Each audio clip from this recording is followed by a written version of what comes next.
ఏమన్నా రమావతి మధు మీద కేసు పెట్టిందా అంటే అడ్వకేట్ సుబ్బు మీద కేసు పెట్టింది. ఇక్కడ పంజగుట్ట పోలీస్ స్టేషన్లో ఎఫ్ఐఆర్ బుక్ అవుతుంది. నార్సింగ్లో ఏమో రమావతి మధు పేరు మాత్రమే ఉంటుంది, ఆయన పైన చర్యలు తీసుకోవాలి, అది తీసుకోవాలి, ఇది తీసుకోవాలని ఏమి ఉండదు. నార్సింగ్లో కేసు బుక్ కాదు. సో రెండు విషయాలు గమనించండి. ఆమె రమావతి మధును ఏ విధంగా ప్రొటెక్ట్ చేస్తూ ఉంది, ఇందులో రెండు రకాల అంశాలు ఉన్నాయి. ఒకటి, రమావతి మధును తన యొక్క చెల్లికి ఇవ్వడానికి ఫిక్స్ అయిపోయినట, ఎంగేజ్మెంట్ కూడా ఆల్రెడీ ఆల్మోస్ట్ ఓకే అయిందంటే అందరు కూడా అది అందరికి ఓపెన్ అయిన విషయమే.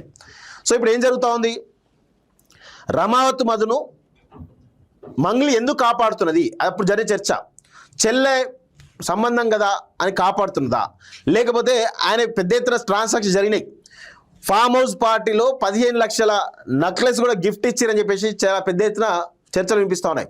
అదేవిధంగా రమావతి మధుకి మంగ్లీకి మధ్య చాలా పెద్ద ఎత్తున ట్రాన్సాక్షన్ జరిగినాయి, రమావతి మధుకి శివ చౌహాన్ మధ్య చాలా పెద్ద ట్రాన్సాక్షన్ జరిగినాయి అని చెప్పేసి తెలుస్తూ ఉంది. ఇంత పెద్ద ఎత్తున ప్రూఫ్స్ ఉన్నాక ఆమె ఎక్కడైతే సూర్యాపేట దగ్గరలో దేవరకొండ దగ్గరలో ఉన్నటువంటి ఈ రమావతి మధు ఊరికి పోవడం ఒకసారి కాదు, 2 సార్లు కాదు, 5-6 సార్లు పోయిందట. పోయిన తర్వాత ఆటోమేటిక్గా మంగ్లీ కూడా ఈ బిజినెస్ చేస్తుందేమో అని చెప్పేసి బాధ్యత అంతా పాపం తమ బిడ్డ కదా అని చెప్పేసి మొత్తం డబ్బులు తీసుకుపోయారు.